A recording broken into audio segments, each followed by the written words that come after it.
buku ini lebih kepada buku non fiksi, buku leadership ya. Jadi ya memang saya tidak ada cerita mengenai hubungan apa namanya antara atasan bawahan dalam arti fiksi. Nah, di sini saya bercerita tentang fakta-fakta dan juga tentang konsep-konsep ilmiah ya. Jadi saya awali dengan konsep-konsep mengenai kepemimpinan ya. Kemudian juga saya fokus kepada kepemimpinan yang otoriter gitu.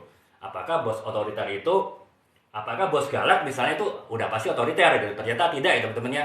Saya itu mendapatkan bahwa ada istilah bos otoriter dan bos otoritarian gitu. Itu beda konsep ya. Kalau bos otoritarian walaupun galak, walaupun sadis terkesannya, tapi dia masih bisa menerima masukan dari anak buahnya. Dia masih mau melaksanakan suatu keputusan yang didasarkan pada kesepakatan dengan anak buahnya gitu. Sementara kalau bos yang otoriter itu benar-benar bos yang mau-maunya sendiri ya, pokoknya apa yang harus dia katakan itu harus dilakukan gitu, dan dia nggak pernah peduli pada bagaimana perasaan dan juga mana kesibukan dari anak buahnya. Nah itu jadi beda ya teman-teman. Saya mulai bergerak dari definisi, kemudian ya akhirnya saya membahas mengenai bagaimana cara menghadapi bos yang otoriter gitu, dan pada akhirnya bagaimana si anak buah itu bisa survive ya di dalam situasi bos yang otoriter. Saya ada beberapa belas tahapan yang saya berikan di dalam buku ini, termasuk juga dalam bagian akhir ya saya ada sekedar sentilan lah ya, jeweran tipis buat bos otoriter saya melalui buku ini,